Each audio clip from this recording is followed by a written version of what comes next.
안녕하세요. 영동과 날씨의 한희경입니다. 날씨가 다시 따뜻해졌습니다. 확실히 어제보다는 기온이 많이 올랐는데요. 당분간은 이맘때 어울리는 따뜻한 봄 날씨가 계속되겠습니다. 다만 내일은 전국적으로 구름이 많이 끼면서 오후에는 중부와 경상북도 지방을 중심으로 비가 조금 내리겠습니다. 양은 5mm 미만으로 매우 적겠지만 산간을 중심으로는 천둥, 번개와 함께 돌풍이 불고 또 우박이 떨어지는 곳도 있을 것으로 보여서 농작물 관리에 신경을 쓰셔야겠습니다. 모레는 전국적으로 다시 맑은 날씨를 되찾겠는데요. 주말을 지나 다음 주 초반까지도 비 소식은 없는 상태입니다. 기온도 평년과 비슷해서 따뜻한 봄 날씨가 계속될 것으로 보이니까요. 연휴 동안에 나들이 계획해 보셔도 좋을 것 같습니다. 구름 모습 보시겠습니다. 지금 우리나라 주변으로 많은 구름이 지나가고 있습니다. 하지만 대부분 비를 갖지 않은 높은 구름으로 분석되면서 당분간 별다른 영향은 없겠습니다. 내일 우리나라는 고기압의 가장자리에 들겠는데요. 다만 북쪽으로는 약한 기압골이 통과하겠습니다. 따라서 대부분 지방은 구름만 다소 많이 끼는 날씨를 보이겠지만 중부와 경상북도 지방은 내일 오후에 잠시 빗방울이 떨어지는 곳이 있겠고 천둥, 번개가 치는 곳도 있겠습니다.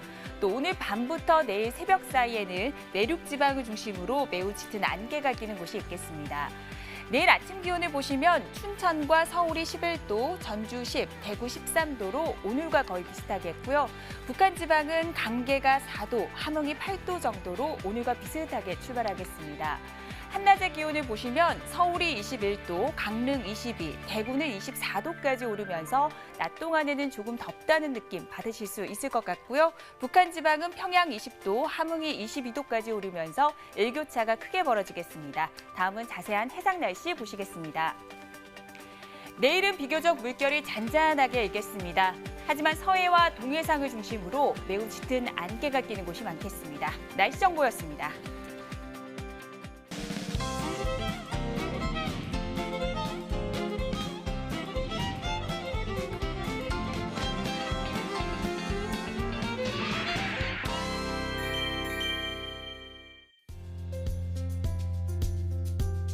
날씨를 알면 농사가 보인다. 영농가 날씨 오늘은 MBS의 조영철 전문위원과 함께 이야기 나눠보도록 하겠습니다. 안녕하세요.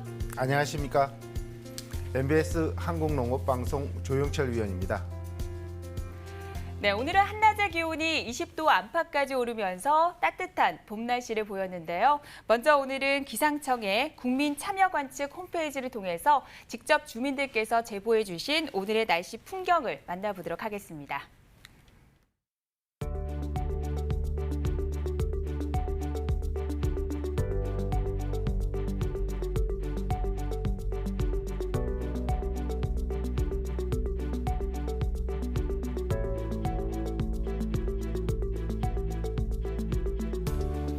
네, 요즘 비 소식이 잦은데요. 내일은 중부와 경상북도 지방에 또 한 차례 비 소식이 나와 있는 상태입니다. 이런 습한 날씨에는 아무래도 병해충이 발생하기 쉬울 것 같은데 어떻습니까? 네, 그렇습니다. 특히 4월 하순경에는 밀과 보리의 이삭이 나오는 시기인데요. 이맘때 이렇게 비가 많이 내려서 습해지게 되면 붉은 곰팡이병의 피해가 우려됩니다. 맹류에서 발생하는 붉은 곰팡이병은 4월 중하순부터 5월 동안에 기온이 18도 내지 20도가 유지되고 3일 이상 비가 계속 내리면서 상대 습도가 80% 이상으로 유지가 될 때 감염이 쉽게 되는 그런 병입니다. 네, 실제로도 지난 23일부터 3일 동안 계속해서 비가 내렸고요. 또 지난 26일 그리고 29일이었던 어제도 전국 곳곳에 비가 내렸습니다. 그렇다면 맹류에 주로 발생하는 붉은 곰팡이병 어떻게 방지하는 것이 좋을까요? 네, 붉은 곰팡이병은요. 일단 비가 그친 다음에 등록된 그런 전용 작물 보호제를 사용해서 방제를 해주셔야 하고요. 또 이와 함께 중요한 것이 토양의 습도가 높아질 수 있기 때문에 평소에 잘 관리하시던 배수로를 한 번 더 둘러보셔서 배수 상태가 좋도록 유지하는 것이 꼭 필요합니다. 네, 이제 곧 수확을 앞둔 맹류 작물들은 피해가 없도록 방제에 신경을 쓰셔야겠습니다. 그럼 오늘 영농가 날씨에서 다룰 주제를 미리 만나보도록 하겠습니다.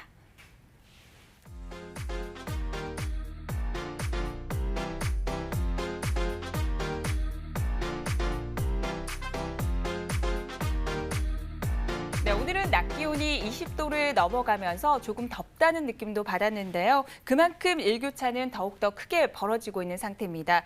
농가에서는 일교차의 대비가 필요할 것 같은데 특히 어떤 농가에서 주의가 필요할까요? 네, 말씀하신 것처럼 일교차가 커지게 되면 모든 작물이 스트레스를 받습니다. 그중에서도 특히 인삼을 재배하는 농가에서는 큰 일교차에 주의하셔야 하는데요. 이맘때와 같이 잎이 전개되는 전개기와 꽃이 피는 개화기에는 특히 인삼이 냉해 피해를 받기가 쉽습니다. 그렇기 때문에 4월 하순부터 5월 하순 사이에 만약에 기온이 5도 이하로 내려가게 되면 인삼은 저온 피해를 받게 됩니다. 네, 지난 4월 11일에는 때 아닌 폭설로 경상북도 영주의 인삼 농가에서는 많은 피해가 있었습니다. 그럼 여기서 경상북도 영주의 일주일간의 기온을 살펴보도록 하겠습니다.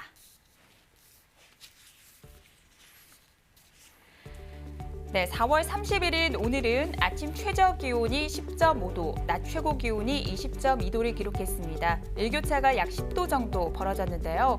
5월의 첫날인 내일은 아침 기온이 9도, 낮 최고 기온은 21도까지 오르면서 일교차가 더 크게 벌어질 것으로 전망됩니다.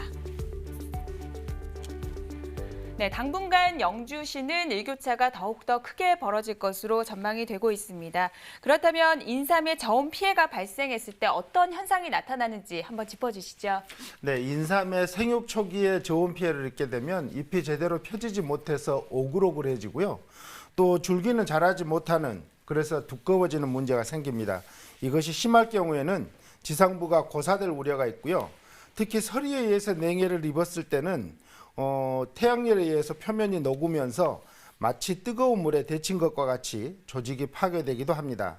또 봄철 동결과 해빙에 의해서 인삼의 뇌두가 피해를 입으면 조직이 물렁하게 되어서 쭈그러들고 뇌포 속에 있는 유화가 물러 터져서 치명적인 그러한 서리 피해를 입을 수 있습니다. 네, 그렇다면 저온 피해는 어떤 식으로 막을 수 있는지 대비법도 알려주시죠. 네, 다른 작물도 그렇지만 인삼의 저온 피해를 막기 위한 가장 근본적으로는 종자나 식물체가 저온에 노출되지 않도록 하는 것이 가장 좋습니다. 먼저 인삼을 파종한 다음에는 복토 깊이를 균일하게 하고 부초를 잘해주는 것이 좋고요. 묘삼을 이식한 다음에는 부초를 한 다음에 출하 전에 반드시 일복을 해주는 것이 저온 피해를 예방할 수 있습니다. 그리고 끝으로 방풍막이나 이렇게 울타리를 쳐줘서 차가운 바람이 들어오지 않도록 하는 것도 매우 효과적입니다. 네, 농가에서는 방금 말씀해 주신 내용 잘 기억하셔서 저온 피해가 없도록 대비를 잘 하셔야겠습니다. 그렇다면 이맘때 인삼 농가에서는 또 어떤 준비가 필요합니까? 네, 요맘때 이제 인삼 농가에서는 봄밭의 관리를 시작하게 되는데요. 특히 개화 전인 5월 상순경에는 꽃순을 잘라주는 작업을 해줘야 합니다.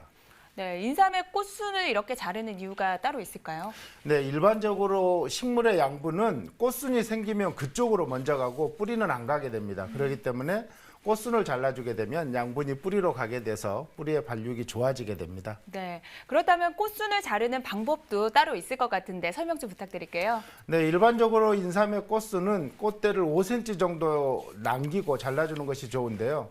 이 꽃순이 한 번에 올라오는 것이 아니거든요. 그렇기 때문에 제초 관리라든지 이렇게 인삼포를 관리할 때 뿌리 발육이 좋도록 그때그때 꽃순을 잘라주는 것이 좋습니다.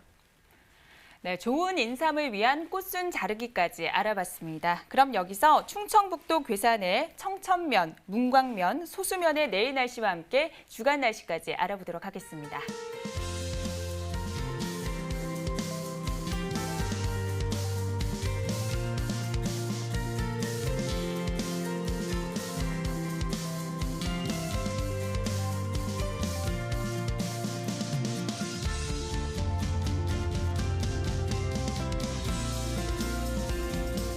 네, 인삼은 연작이 안 되는 작물인데요. 그렇기 때문에 이맘때는 또 예정지를 잘 정하는 것도 중요할 것 같습니다. 그렇습니다. 다른 작물과 다르게 예정지를 꼭 관리해야 되기 때문에 인삼의 예정지를 선정할 때 먼저 최초 경작지는 큰 문제가 없습니다만은 돌려짓기를 하던 밭의 경우에는 10년 그리고 논의 경우에는 6년 정도가 경과된 그런 곳을 선정하는 것이 바람직하고요. 그리고 예정지를 하기 전에 그 앞작물로는 옥수수나 수단그라스 또는 맹류와 같은 화분과 작물 또는 콩과 고구마 등을 재배한 곳이 좋습니다. 네, 그렇다면 예정지 관리는 어떻게 해야 하는지 자세하게 짚어주시죠. 네, 인삼의 예정지 관리는요, 보통 1년이나 2년 동안 휴경을 하면서 관리를 하게 되는데요. 5월에서 10월 중에 약 15번 이상, 30cm 이상의 깊이로 깊이 가리를 해주는 것이 좋고요. 특히 7월이나 8월 고온기 한낮에 자주 갈아주는 것이 토양 소독과 토양의 물리성 개량에 좋습니다. 마지막으로 식양토의 경우에는 사양토보다 더 많이 갈아주는 것이 토양의 개량 면에서 유리한데요. 특히 식양토나 식토의 경우에는 너무 과습하거나 아니면 너무 건조할 때 깊이 가리를 하는 것이 좋지 않습니다. 왜냐하면 이때는 토양이 딱딱하게 물러지기 때문에 토양의 습도가 적당할 때 깊이 가리를 하는 것이 좋습니다. 네, 인삼은 연작 장애 때문에 재배하는 땅이 부족해지고 있습니다. 그 때문에 논에다가 인삼을 재배하는 농가가 늘고 있다고 하던데요. 그렇습니다. 실제로 지금 논에서 재배하는 인삼이 점점 늘어나고 있는데요. 우리가 보통 논삼 재배라고 하는 이것은 전체 인삼 재배 면적의 35%에 다다르고 있습니다. 논토양은 대체로 비옥도가 높고 담수 상태이기 때문에 연작장애를 일으키는 뿌리 썩은 병의 병원균 밀도를 낮출 수 있는 장점이 있습니다. 그렇지만 그 반대로 물빠짐이 좋지 않아서 습해를 잃기 쉽고 벼 재배 시에 뿌려놓은 화학비료가 남아있어서 황증이나 적병과 같은 생리장애가 발생할 우려가 있기 때문에 논재배할 때는 주의하셔야 합니다. 그렇군요. 그렇다면 논에서 인삼을 재배할 때 재배지를 잘 선택하는 것이 무엇보다도 중요할 것 같은데요. 방법 좀 알려주시죠. 네, 논에서 재배를 하고자 하는 분들은 먼저 지대가 높아서 침수 우려가 적고 물빠짐이 좋은 그런 곳을 선택하셔야 하는데요. 이런 곳에서 예정제를 시작하기 전에 농촌진흥청에서 운영하는 프로그램인 흑토람에 들어가시면 토양 환경 지도와 토양 특성란에 들어가서 내가 선택한 토양의 물리적인 특성을 확인할 수 있기 때문에 꼭 먼저 점검할 필요가 있습니다. 네. 흑토람 사이트를 참고하시면 좋을 것 같습니다. 그렇다면 이렇게 논이 선정됐다면 재배지를 어떻게 관리하는 게 좋을까요? 네, 이제 밭과 다르게 논의 경우에 선정된 그런 택지에서 그런 그 토지에서 예정지 관리를 하기 위해서는요. 먼저 가까운 농업기술센터 등에 의뢰해서 토양 화학성을 검사를 받는 것이 좋은데요. 이 과정을 통해서 염류의 농도, 토양 산도, 또 질산태 질소의 함량, 유기물의 함량들을 확인할 수 있습니다. 또 인삼 재배 예정지에 수단그라스를 심을 경우에는 5월 상순에 시바르, 즉 300평당 6kg 정도의 종자를 파종하고 7월 중순에 베는 것이 좋습니다. 이때 7월 중순부터 10월 하순까지는 이 수단그라스의 부숙과 깊이 가리를 위해서 10일 간격으로 논을 갈아주는 것이 효과적입니다. 인삼 재배의 시작인 예정지 선택에 대해서 알아봤는데요. 아무래도 인삼은 다른 작물에 비해서 재배 기간이 길다 보니까 병해충에 노출될 가능성이 높을 것 같습니다. 특히 이맘때 어떤 병해충에 주의를 해야 할까요? 네, 인삼 재배에서 가장 커다란 문제를 지적해 주셨는데요.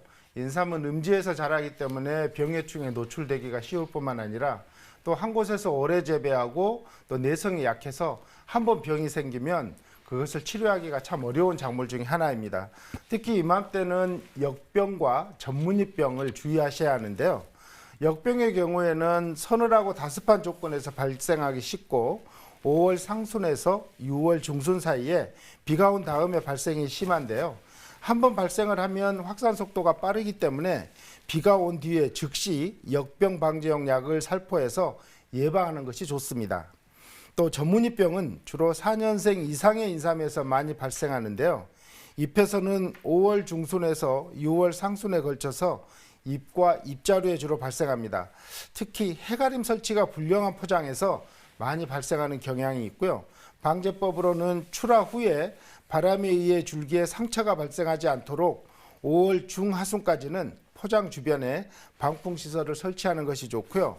마지막으로 전문이병을 약제로 방지한다면 탄저병과 함께 방제가 가능한데요. 특히 줄기에 나온 줄기 전문이병의 경우에는 약제를 살포하는 분무기 압력을 약하게 해야 하는데 이때 너무 강하게 되면 어린 줄기에 상처가 나서 오히려 역효과가 있기 때문에 특히 주의하셔야 합니다. 네, 아무래도 다습한 환경에서 자라다 보니까 병에 약할 수밖에 없을 것 같은데요. 그럼 여기서 전라북도 고창의 최근 일주일간의 강수량을 분석해 보도록 하겠습니다. 전라북도 고창 4월 28일에는 2.1mm의 비가 내렸습니다. 어제 4월 29일에는 32.5mm의 많은 비를 기록했습니다. 네, 전북 고창의 일주일간의 강수량을 분석해 보니까요. 작년보다는 확실히 많은 양을 기록하고 있습니다. 이 논토양에서 주로 발생하는 병에 어떤 것들이 있는지 짚어주시죠. 네, 앞에 말씀드린 병과 다르게 논에서 많이 발생하는 병으로는 황갈색 반점형이라는 병이 있는데요. 이 황갈색 반점형은 주로 과습한 밭이나 논에서 많이 발생하는 그런 병입니다. 일종의 생리장애로도 볼 수 있는데요. 밭에서 황갈색 반점형의 그런 황증이 발생했을 경우에는 두둑에 부추를 잘 해준 다음에요. 물을 적당하게 뿌려주시면 이 병의 발생을 상당히 줄일 수 있습니다. 네, 장기간 재배하는 작물이다 보니까 아무래도 병에 약할 수밖에 없습니다. 미리미리 대비를 잘 하셔야겠습니다.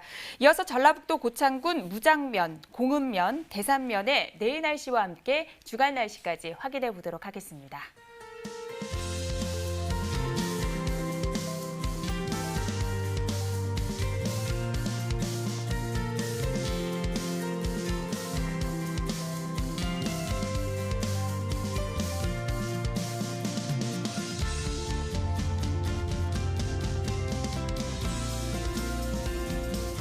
네, 현재 시간 8시 46분 지나고 있습니다.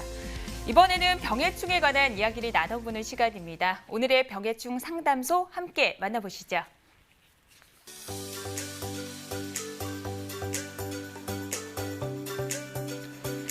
전라북도 전주시 우화 이동의 배 농가에서 의뢰한 내용입니다. 배나무 가지에 검은 무늬가 생겼는데요. 이 증상의 병명을 알려주세요.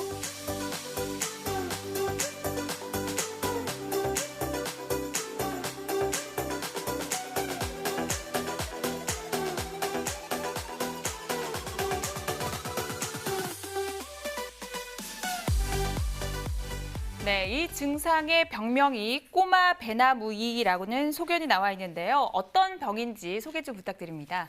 네, 꼬마 배나무이는요, 서유럽 원산의 외래충으로서 이제 전국적으로 배에 있어서는 주요한 그런 해충이 되었습니다. 이 꼬마 배나무이는 약충과 성충이 주로 잎을 가해하는데요. 심한 경우에는 봉지 속으로 침입해서 과실의 즙을 빨아먹기도 합니다. 이때 즙을 빨아먹으면서 감노라고 하는 물방울을 분비하게 되는데요. 이 물방울 부분에 그을음병균이 2차적으로 기생하기 때문에 잎과 가지가 검게 그을린 것처럼 보여서 품질을 떨어뜨리는 그런 해충입니다. 네, 그렇다면 농가에서는 어떻게 방제를 하는 것이 좋을까요? 네, 꼬마 배나무이는 먼저 이른 봄에 기계의 유조를 뿌려서 월동성충들이 산란을 하지 않도록 막아주는 것이 좋고요. 그 다음에는 개화하기 직전에 알이 이렇게 부화하기 전에 약재를 뿌려서 다른 병해충과 같이 방제를 하는 것도 효과적입니다. 또 이제 배나무에 꽃이 떨어진 다음에는 주로 이 벌레의 어린 약충일 때 약재를 살포하는 것이 효과적이고요. 특히 배나무의 골격가지에서 자라는 새순이나 또 뿌리순을 잘라주게 되면 이 약의 어떤 침투나 효과가 더 좋아지게 됩니다. 그리고 끝으로 풀잠자리나 무당벌레 또는 포식성 응애와 같은 천적을 활용하는 것도 효과적인 방제 방법의 하나입니다. 네, 배나무의 개화가 시작된 만큼 미리미리 대비를 잘 하셔야겠습니다. 그럼 오늘 방송 내용을 한 번 더 정리해 보도록 하겠습니다.